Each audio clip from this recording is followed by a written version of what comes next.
For the last 2 years or so, I started this website, The Rumpus. Yay!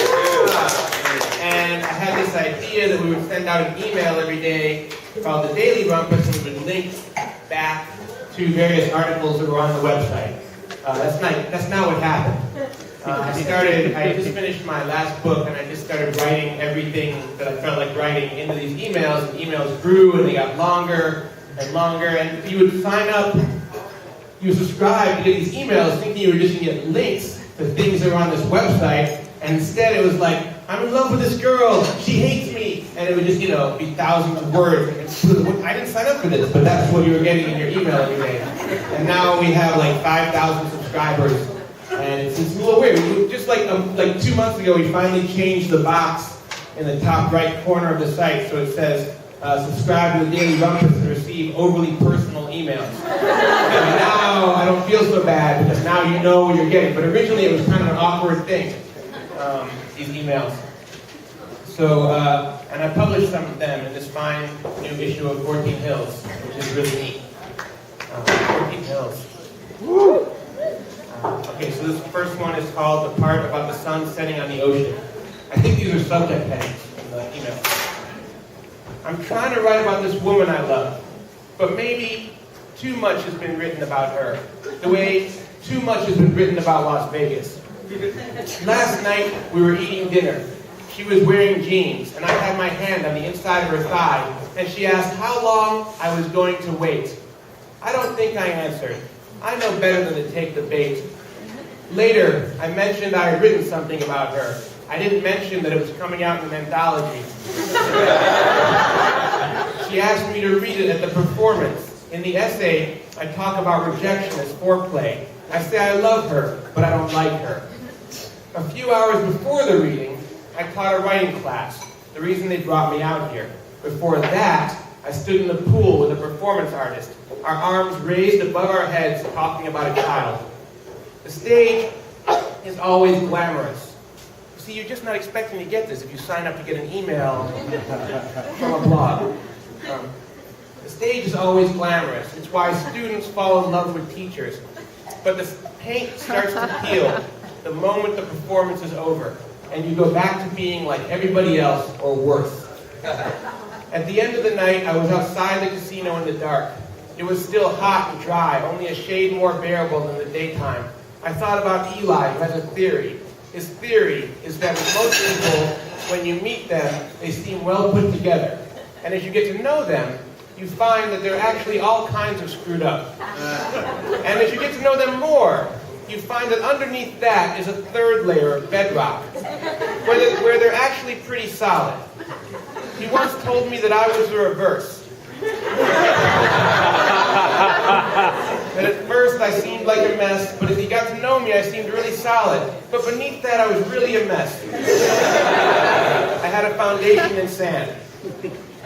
Who's to say? The point is, she had asked how long I would wait. And at night, I started to think how easy it was to love her. It was perfectly safe, like loving a streetcar you saw pass by once. She said, "You're never going to quit, are you?" And I thought, there is no end game here. That was that email that you would have received that particular day. I think that was the fourth such email that I sent from the Sex Workers Convention in Las Vegas. I don't know the dates of these emails. I'm going to read maybe one more, maybe.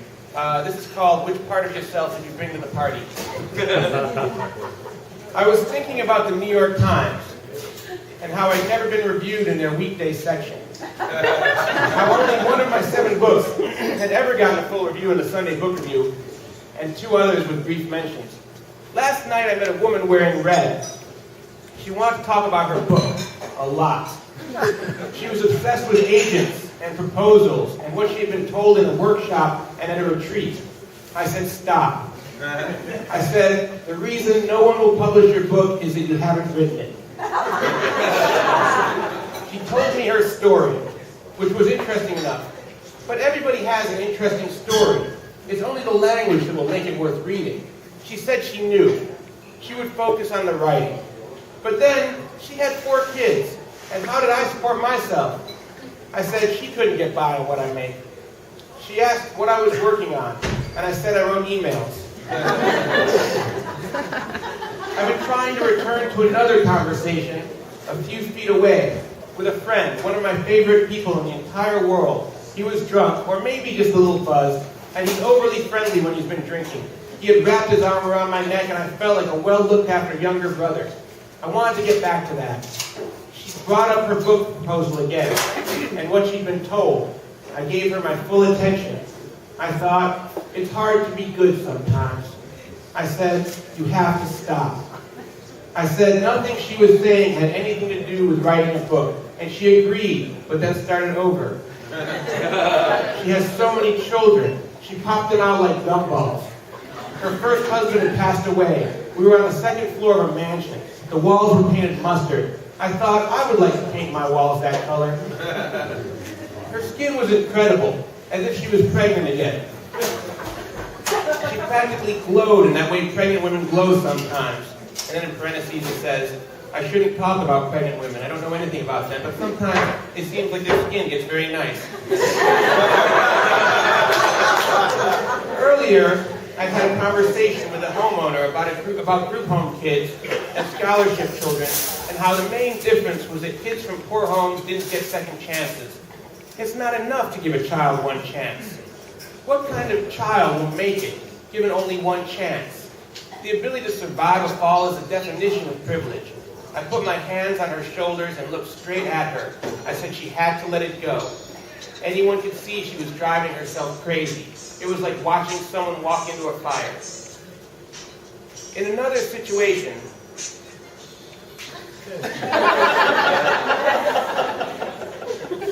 Next scene.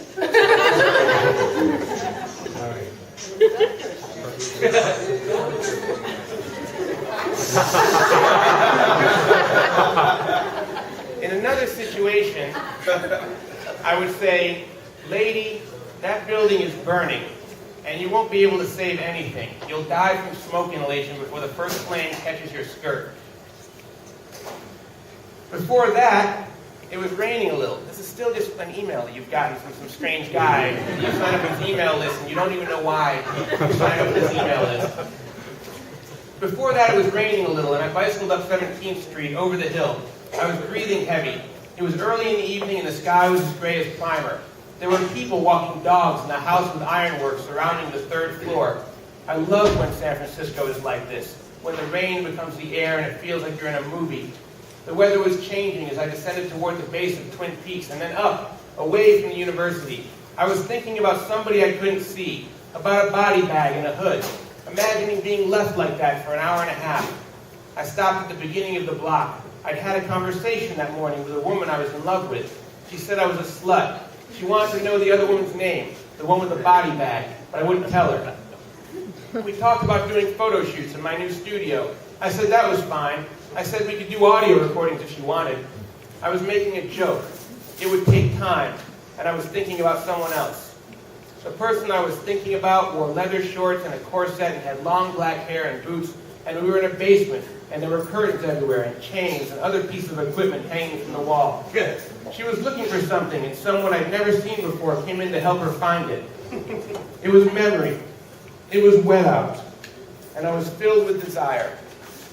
As I ascended the stairs, and a man in a long apron and a tie said he didn't think I'd need to lock my bike. I slid the U-lock through the tire and the frame anyway, before going inside. I'm going to read one more. One more. And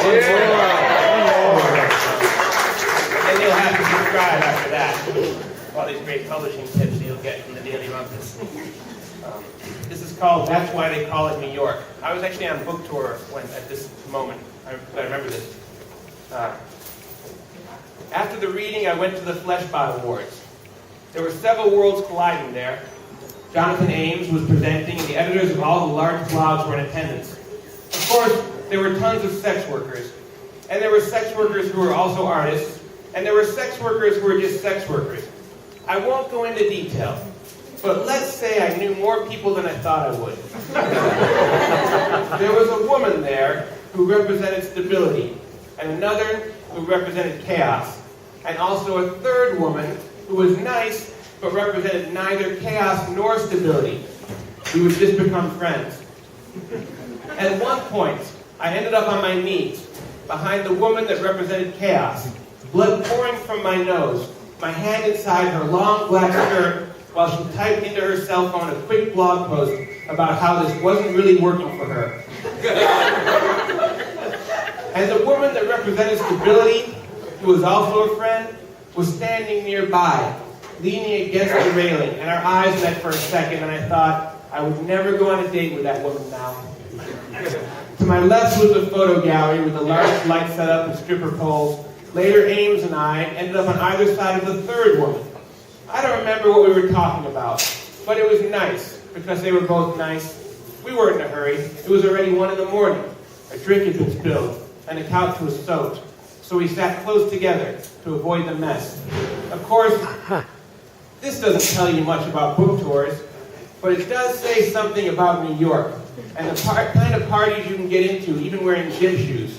And also about the link between sex workers, bloggers, and old media types, as well as the people writing and acting in television shows, and people who think of themselves as literary writers, and why New York has nothing in common with the rest of the country, except that every town, small town, has lost a few to Gotham City. Thank you. Yeah!